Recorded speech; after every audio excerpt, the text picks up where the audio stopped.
محترم بزرگوں، بھائیوں، دوستوں، انتہائی قابل احترام خواتین، پچھلے جمعہ میں نے آپ کے سامنے دین کی برکات اور خاص طور پر امن اور رزق کی فراہمی پر گفتگو کی تھی۔ اسی بنیاد کو آگے بڑھاتے ہوئے آج میں آپ کے سامنے اسلامی شریعت کی جو بنیادی مقاصد ہیں ان پر بات کروں گا انشاءاللہ۔ قرآن پاک میں ہمیں اللہ رب العالمین بنیادی طور پر 3 عقائد کی تعلیم دیتے ہیں۔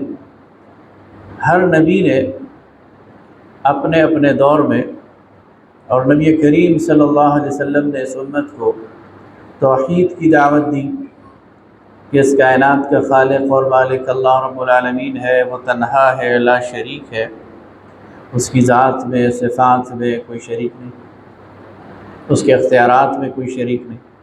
توحید کا ایک خالص تصور ہر نبی کی دعوت میں شامل ہوتا ہے۔ دوسری دعوت رسالت کی ہوتی ہے کہ جو وقت کا رسول ہے اور خود پھر نبی کریم صلی اللہ علیہ وسلم، ان کی اطاعت، ان کی پیروی، ان پر ایمان لانا۔ اور تیسری دعوت ہوتی ہے آخرت کی کہ یہ دنیا عارضی ہے، فانی ہے، اس نے ختم ہو جانا ہے، سارے انسانوں نے مرنا ہے، پھر اپنے رب کے حضور پیش ہونا ہے اور اپنے اعمال کی جواب دہی کرنا۔ یہ تینوں عقائد قرآن کی اساس ہیں، سنت کی اساس ہے۔ ایک مسلمان کے لیے ان پر ایمان رکھنا بڑا ضروری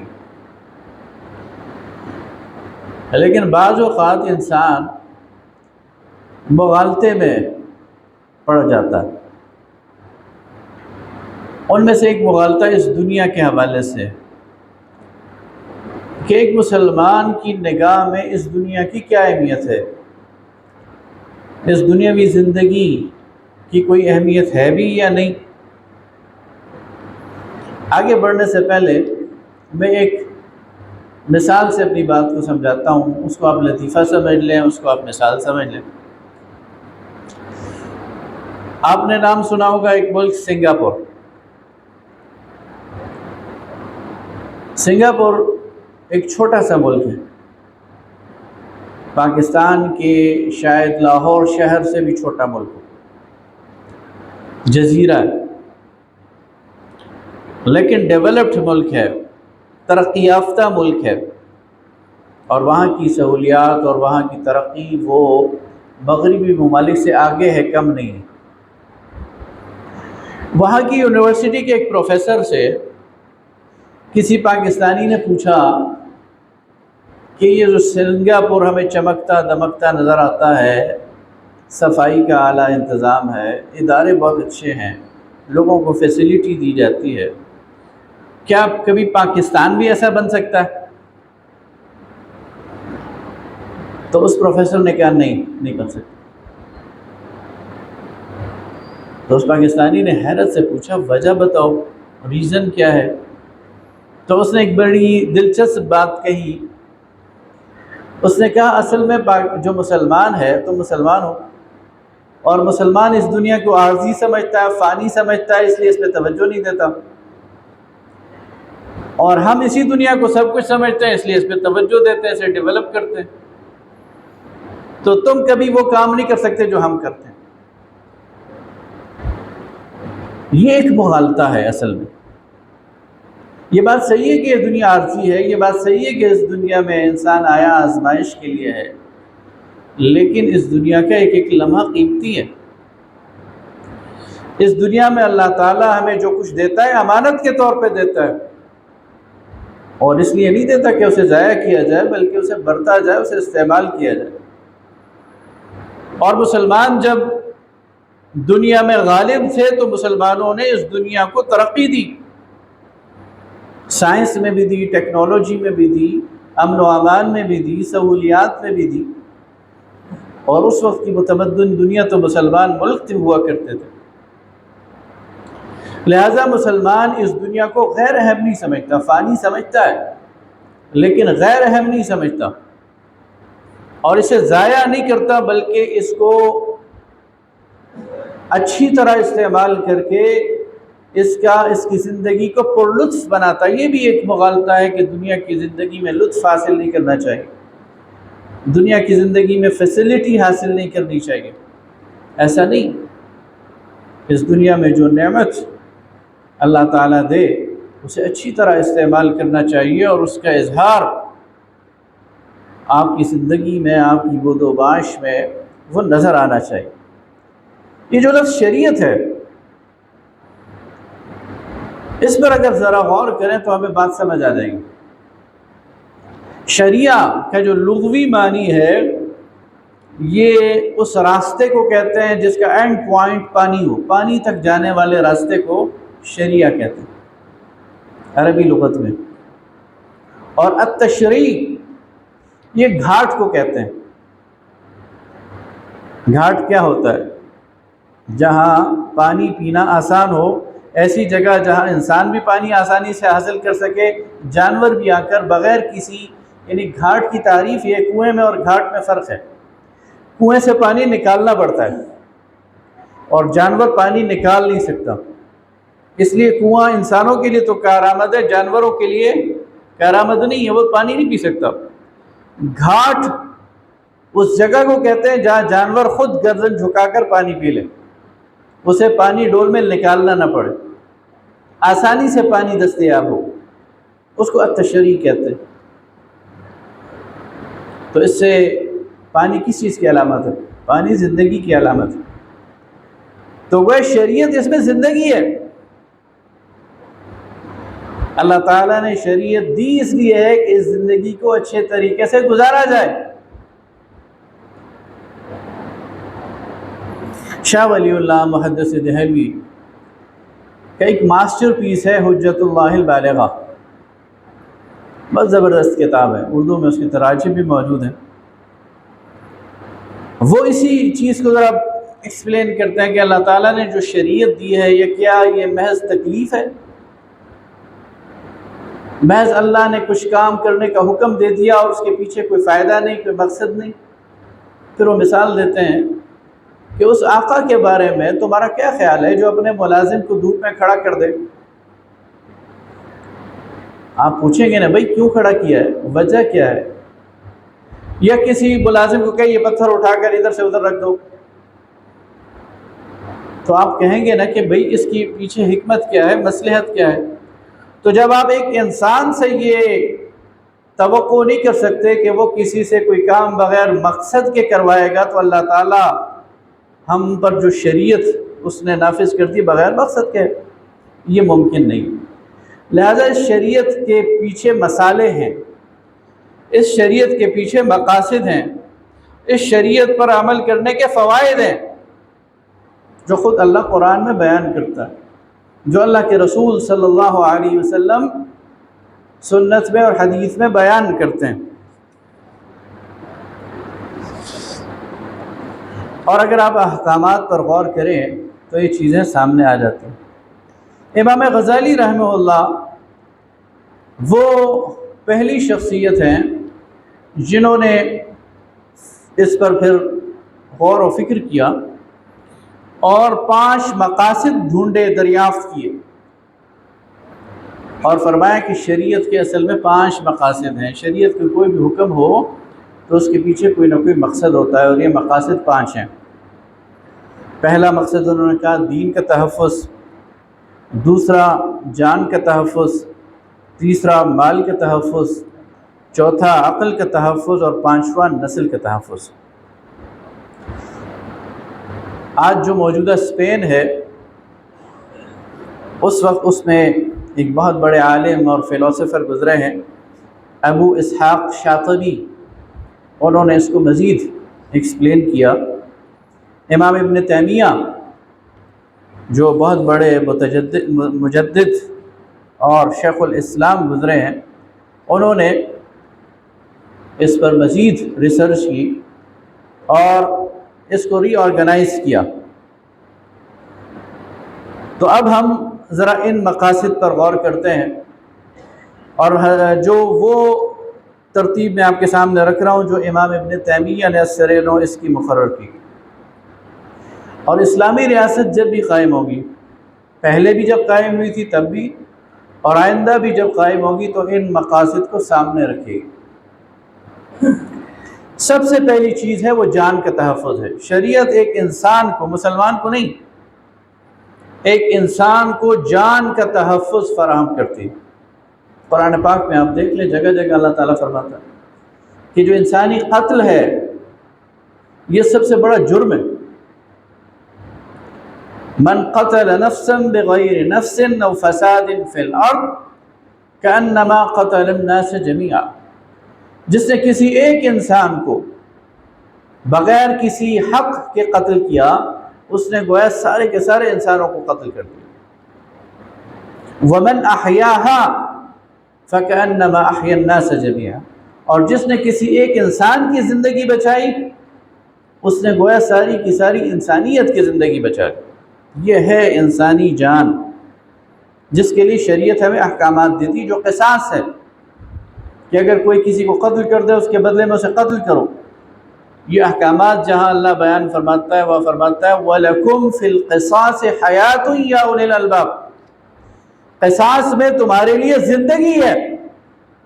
اگر تم انسانی زندگی میں، معاشرے میں انسانی جان کی حرمت چاہتے ہو، انسانی جان کی حفاظت چاہتے ہو، قصاص نافذ کر دو،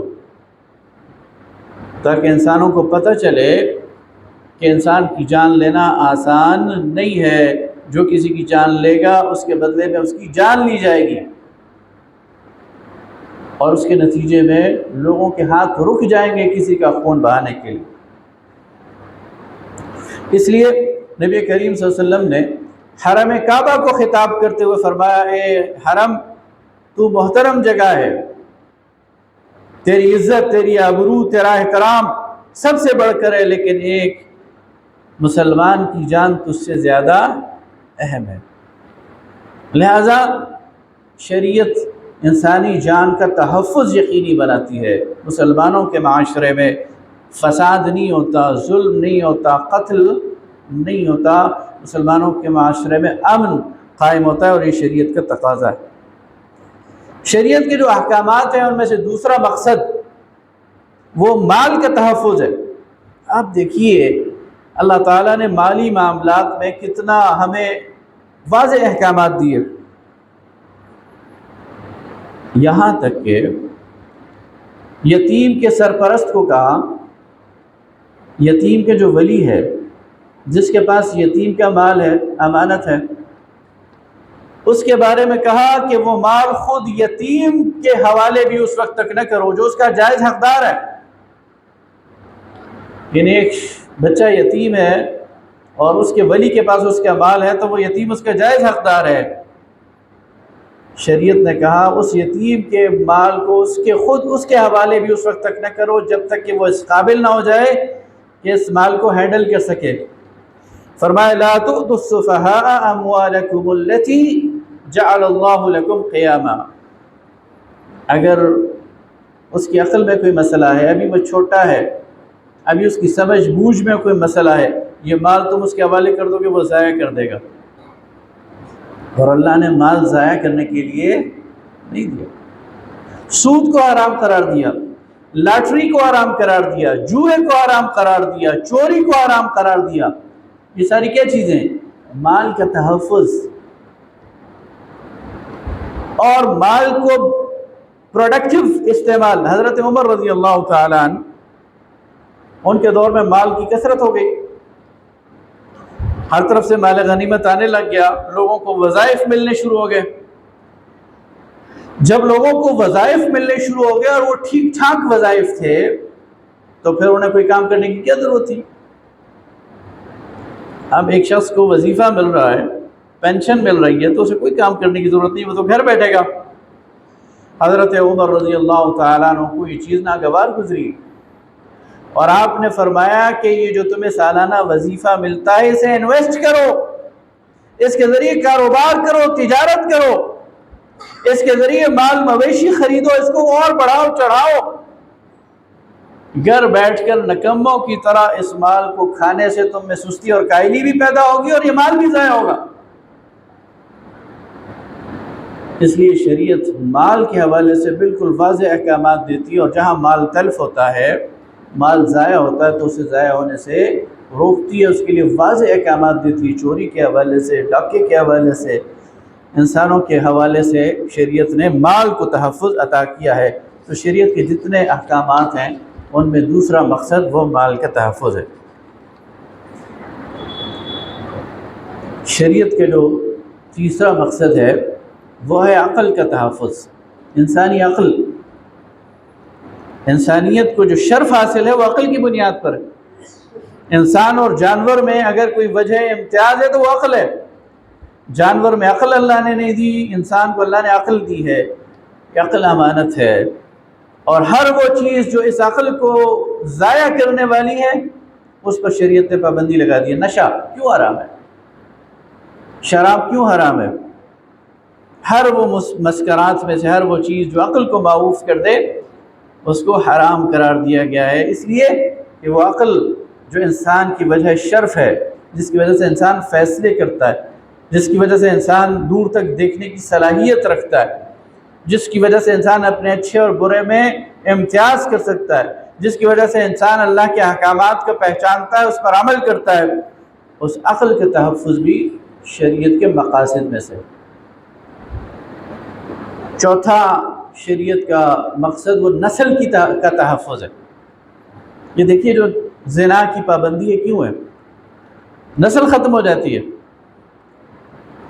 فحاشی اور یعنی کی وجہ سے انسانوں کے خاندانی سسٹم ختم ہو جاتا ہے، اس لیے تمام بے حیائی کے کاموں پر پابندی، اور نکاح کے راستے کو کھولنا، اور نکاح پر اصرار، اور ایک ہی تعلق نکاح اس کو جائز ماننا، باقی سارے تعلقوں پر پابندی، اور پھر نکاح کے بعد طلاق کا راستہ کھولنا، عدت کے قوانین دینا، اسی طرح رضاعت کے قوانین دینا۔ قرآن پاک میں سارے قوانین موجود ہیں، سب کا مقصد یہ ہے انسانی نسل کو تحفظ حاصل ہو جائے۔ جو بچہ پیدا ہو اسے پتہ ہو وہ کس کا بیٹا ہے، کس کی نسل سے ہے، سارے معاشرے کو پتہ ہو۔ تو نسل کا تحفظ، اور اسی میں عزت کا تحفظ، آبرو کا تحفظ۔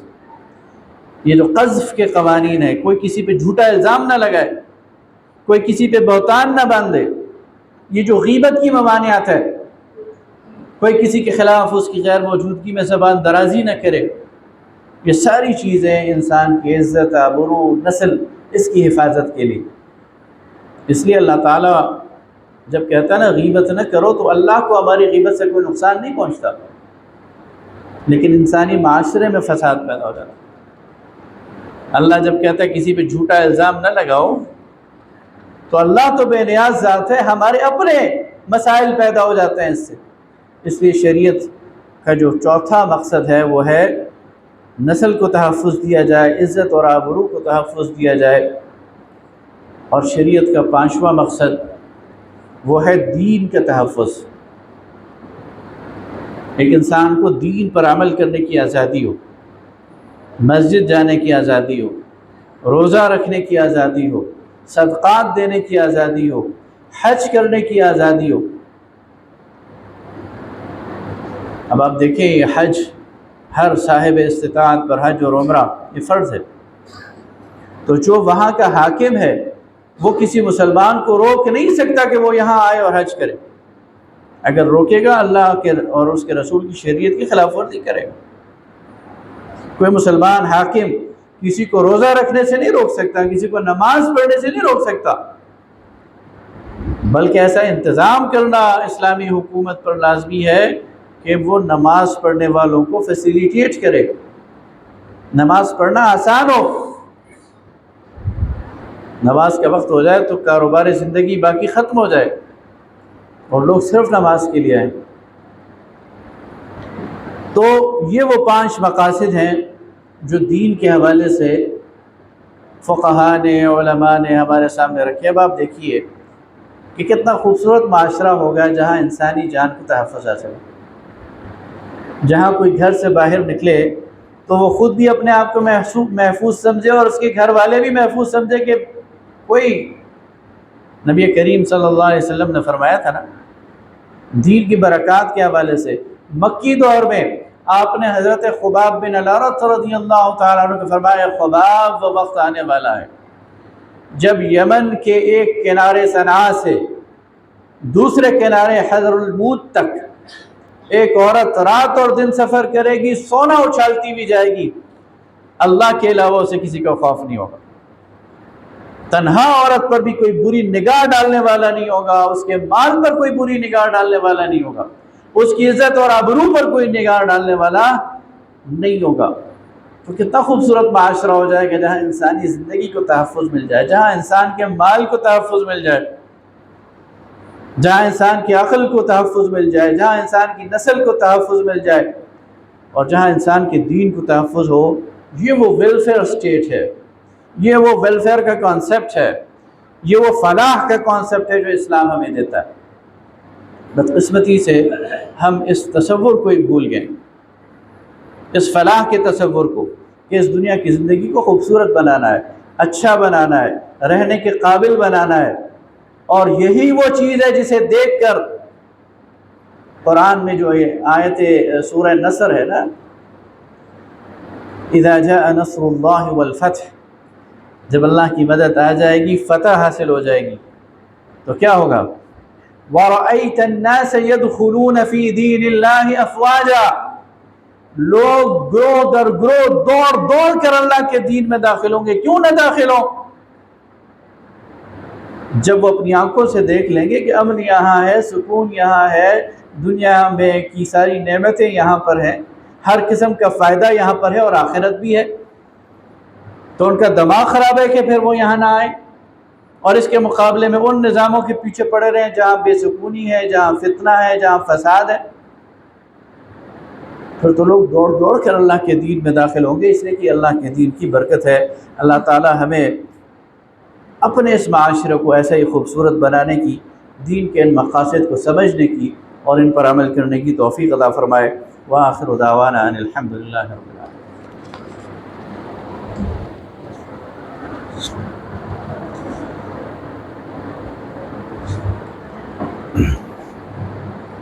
الحمد للہ نحمده ونستعینه ونستغفره ونؤمن به ونتوکل علیہ ونعوذ باللہ من شرور انفسنا ومن سیئات اعمالنا من يهده الله فلا مضل له ومن يضلله فلا هادي له ونشهد ان لا اله الا الله وحده لا شريك له ونشهد ان محمدا عبده ورسوله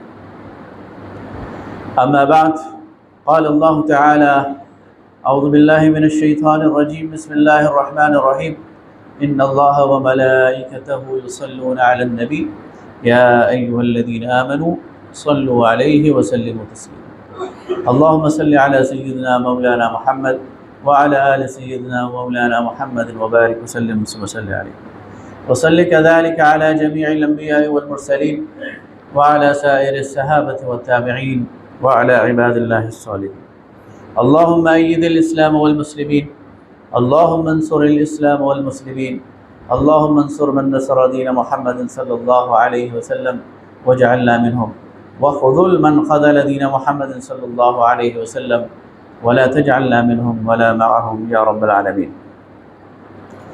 انتہائی محترم بزرگوں، بھائیوں، دوستوں، انتہائی محترم خواتین، جمعہ کا دن یہ مسلمانوں کے لیے بہت اہم دن ہے، اور اس دن سب سے اہم ایکٹیویٹی اور سب سے اہم کام وہ نماز کی طرف آنا ہے۔ اذا نودی للصلاة من یوم الجمعہ فاسعوا الی ذکر اللہ، جب جمعہ کے دن تمہیں نماز کے لیے پکارا جائے یعنی اذان دی جائے تو فاسعوا دوڑ پڑو، الی ذکر اللہ، اللہ کے ذکر کی طرف۔ لہٰذا اور پھر جمعہ کی نماز کی تخفیف کی گئی ہے۔ ظہر کی نماز تو 4 رکعت ہے، جمعہ کی نماز 2 رکعت ہے، یہ تخفیف کیوں کی گئی؟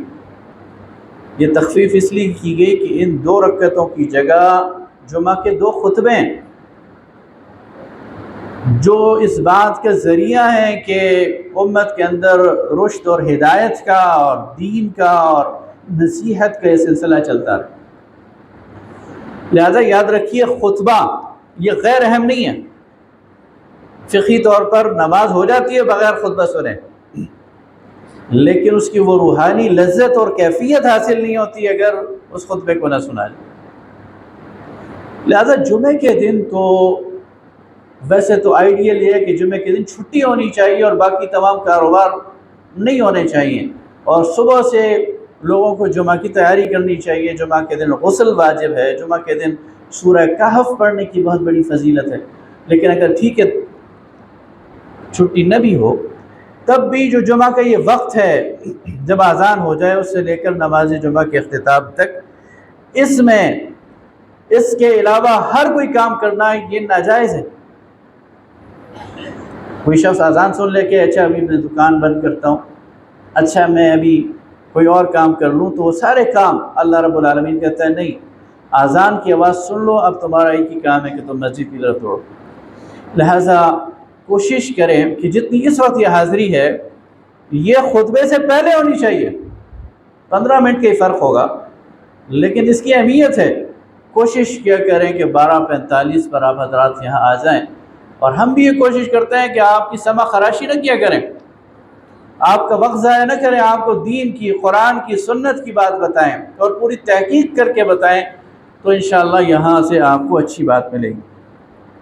اگلی بات میں یہ کہنا چاہتا ہوں کہ بہت سارے ساتھی ایسے ہیں جن کے ذہن میں سوالات ہوتے ہیں، تو وہ اگر سوالات لکھ کر مجھے دے دیا کریں تو اس وقت تو نہیں، لیکن انشاءاللہ اگلے جمعے میں پوری تیاری کے ساتھ اس کے جواب بھی آپ کو دوں گا، یا آپ کسی اہم معاملے کی طرف نشاندہی کر دیں کہ اس پر آپ کا خطبہ ہونا چاہیے، تو انشاءاللہ اس کا بھی خیال رکھا جائے گا، تاکہ ہم اس جمعے کی نشست کو پروڈکٹیو بنائیں، مفید بنائیں، علم کا ذریعہ بنائیں، اس کے ذریعے ہمارے علم میں، ہماری معلومات میں، ہماری دین کے ساتھ وابستگی میں اضافہ ہو جائے۔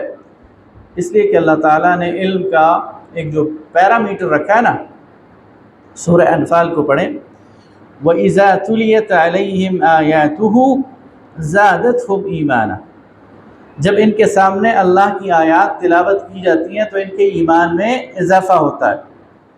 تو ہر وہ مجلس جس میں قرآن پڑھا جائے، جس میں سنت پڑھی جائے، اگر اس کے نتیجے میں ہمارے ایمان میں اضافہ ہو رہا ہے تو وہ پروڈکٹیو ہے، لیکن اگر ہمارے ایمان میں اضافہ نہیں ہو رہا، ہمارے علم میں اضافہ نہیں ہو رہا، تو پھر ایک روٹین کی کارروائی ہے، پھر اس کا کوئی فائدہ نہیں ہے۔ ہمیں سے پروڈکٹیو بنانا ہے۔ اللہ تعالیٰ اس پر ہمیں عمل کرنے کی توفیق عطا فرمائے۔ وآخر دعوانا ان الحمد للہ رب العالمین۔